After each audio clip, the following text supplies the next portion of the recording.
November had arrived like a ghost at the door, silent, pale, and cold. The trees outside Tenet's apartment stood bare, their twisted limbs clawing the grey sky. Brown leaves skittered across the sidewalk like whispers, pushed by a wind that carried the smell of frost and dead things. Tenet, editor of the underground horror zine Mundi Macabre, sat hunched over his laptop in a dim kitchen, light flickering from an overhead bulb on the verge of death. Coffee gone cold, ashtray full, email inbox blinking with unanswered submissions. Just another day carving terror into words.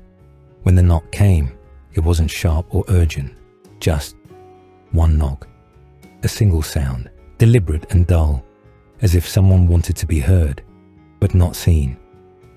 He opened the door. No one stood there. Only a small box, resting neatly at the center of his worn welcome mat.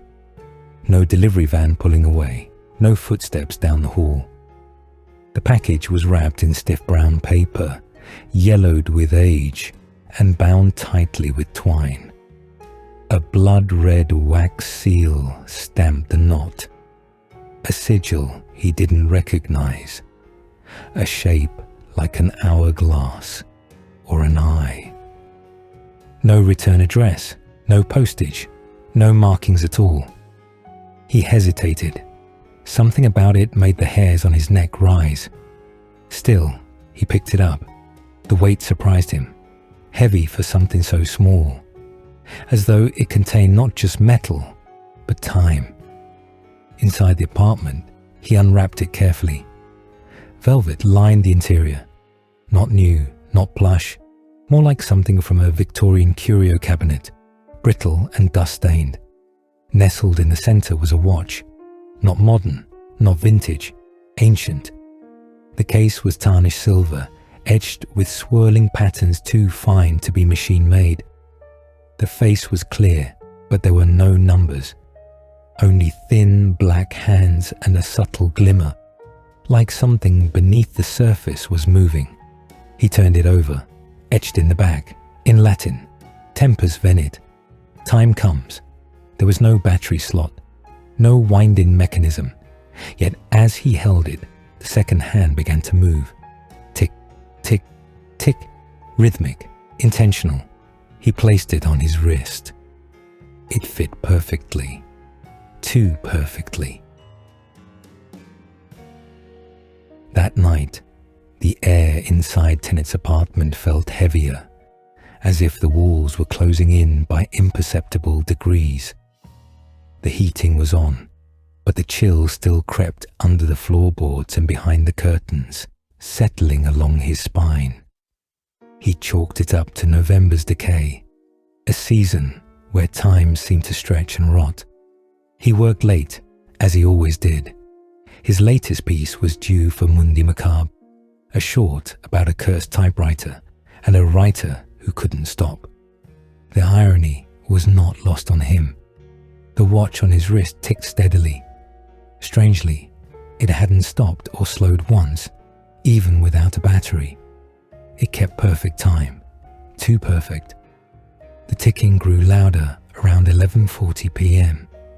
At first, he thought it was just his ears playing tricks, auditory fatigue from too much coffee and screen glare. But it persisted, not faster, just closer, like the sound was leaking into the room from a crack in reality. At 11:57, the ticking changed. The rhythm deepened, hollow, like something ticking inside an empty cathedral. Each tick seemed to echo from the walls, the floor, even the hollow of his chest. He looked at the watch. Its hands moved with unnatural grace like dancers on a stage no one else could see. No tremble, no stutter. Absolute precision. He glanced at the clock on his laptop. 11:59:54, 55, 56. He held his breath. 57, 58, 59. Then midnight. Pain. A cold, lancing agony burst from his wrist, like someone had injected liquid nitrogen straight into his veins. He yanked his hand back instinctively, but the watch wouldn't move. It clung to him. No, it fused with his skin, the metal edges sinking slightly into flesh. And then, the face of the watch went dark. The glass didn't break, but it blackened from within, ink spreading under the surface until it became a mirror of nothing. From that void, a voice emerged, not out loud, not from the room, from within. "Greetings, Tenet." It spoke his name with the weight of history behind it, like it had been waiting centuries just to speak. The room dimmed. Not the lights, they were still on, but the atmosphere, as if a shadow had spilled into every corner of the space, muting the world. Tenet staggered back, his breath fogging in front of him, though the room wasn't cold. He could hear something moving in the silence, like pages turning in an ancient book, or gears grinding beneath the floor. His eyes darted to the hallway. There was someone standing there, not quite visible, just a silhouette where there should have been nothing. Tall, still, watching. Then it took a step forward. Tenet stared down the hallway, breath caught in his throat. The figure at the end was still, a vertical smear in the dimness, like someone had been cut out of reality and pasted back wrong. There was no sound of footsteps, no intake of breath, just the unrelenting tick, tick, tick of the watch on his wrist. Then the figure moved. It didn't walk, it arrived. With each blink, it seemed a little closer, like time itself was folding to bring it near. Now Tenet could see the man, if man was even the right word. He stood tall, draped in a coat that shimmered like oil-slicked smoke. The fabric didn't flow. It shifted, rippling as though woven from time itself. Where his eyes should have been, there were only smooth indentations, polished and pale, like worn porcelain. But beneath the surface of his face, something ticked. Small movements, dozens of them, hundreds, gears twitching under the skin like insects behind frosted glass. Tenet couldn't speak, could barely think. His body felt paralyzed, not with fear, but with reverence, as if some ancient, buried part of his mind recognized this being. "Do you know what time it is, Tenet?" The voice didn't echo in the room. It echoed in him. It was as if every clock he'd ever heard was now speaking in unison through this creature. The being stepped into the light. His face, though smooth and inhuman, carried a weight, a gravitas. He looked ageless, not eternal, but maintained. "You stand at the edge of midnight," he said, "the place where stories end, or begin again." Tenet finally found his voice. It came out thin, cracked. "What are you?" The figure tilted his head. "I am the Curator, keeper of forgotten seconds, librarian of the 25th hour, the one who watches and waits as time eats itself." Behind him, the walls of the hallway began to shift, paper and wood peeling away to reveal a void filled with countless floating clock faces, turning slowly in silence. Some were cracked, others melted, a few ticked backwards. The Curator extended a hand. Long, pale fingers tipped in ink-black nails. "You write stories that bend time, Tenet. You stitch fear into narrative. And when enough people believe in the lie, it becomes true." Tenet's mind reeled. Flashes of past stories, cursed manuscripts, haunted VHS tapes, rituals disguised as fiction, all flickered through his memory. Had he brought them to life? "You've made an impact, and time has taken notice." The lights flickered. The air in the room vibrated with some distant hum. like a tuning fork striking the bones of the universe. Tenet took a step back. Why me? The curator's smile was thin, inevitable. Because time doesn't care who calls it, only that someone did. Tenet stood still, caught in the eye of something vast. The room around him no longer felt like his apartment. It had become a liminal space, suspended between ticks of a second hand that had stopped moving. The clocks were gone. The light had turned grey and directionless, like twilight in a dream. The curator raised his hand and something unfurled from his sleeve. Not a weapon, not a threat, a scroll. It was old, older than paper had any right to be. The material looked like skin stretched thin, tattooed with ink that shimmered faintly red when it caught the air. Symbols shifted across the surface as if they were alive, pulsing in rhythm with Tenet's heartbeat. This is a contract, Tenet, a very old one. Older than your language, older than your son. Tenet didn't move, but something in his chest felt hollow, like a clock missing its pendulum. He was already unraveling thread by thread. You will not sell your soul, the curator continued. That would be crude.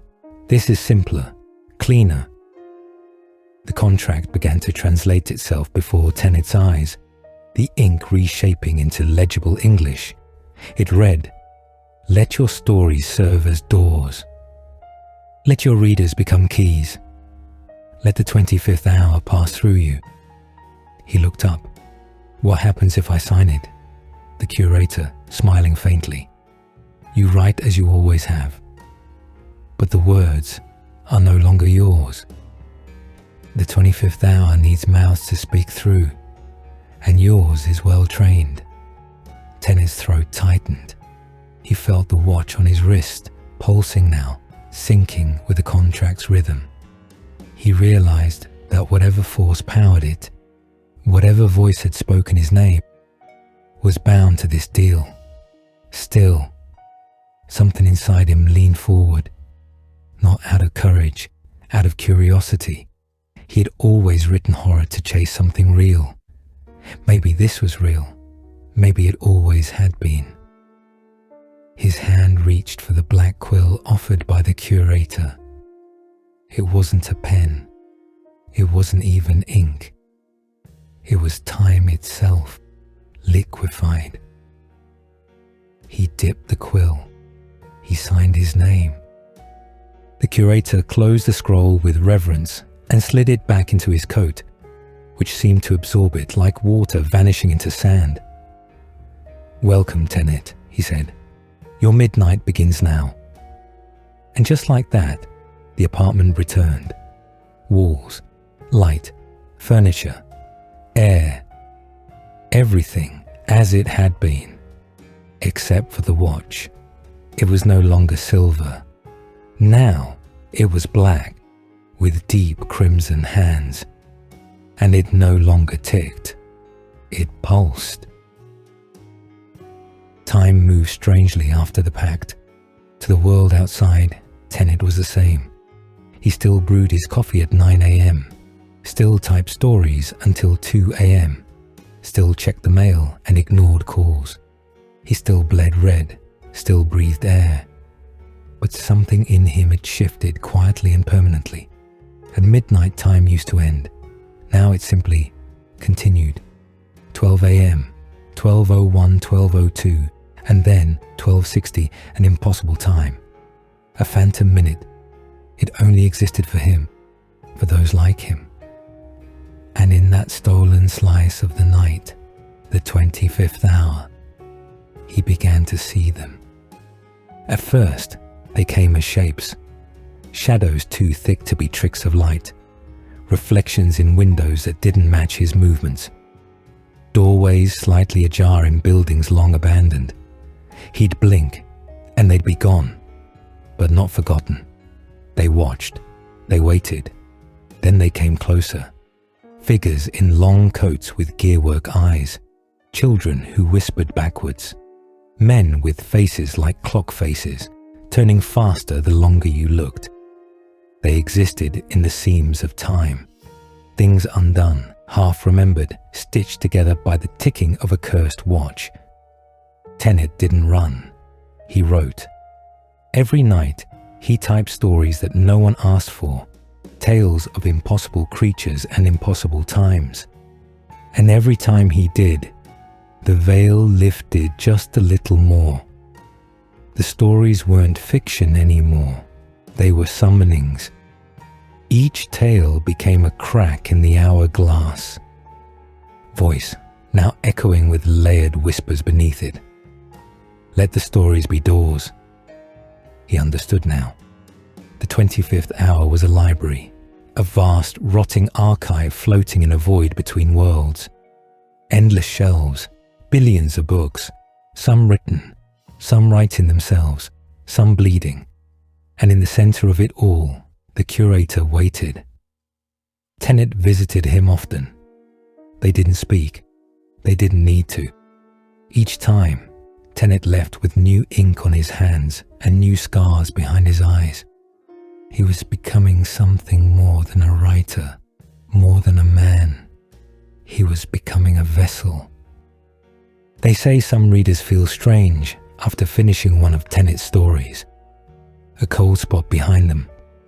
A ticking that wasn't there before. A whisper in a voice they almost recognize. They say, if you read at midnight, true midnight, the space between sentences changes. That the words start shifting when you're not looking. That maybe, just maybe, you're not reading the story is reading you. If you think this story is over, think again. Darkness doesn't end, it waits, and the next one might be closer than you think. Subscribe before it finds you first.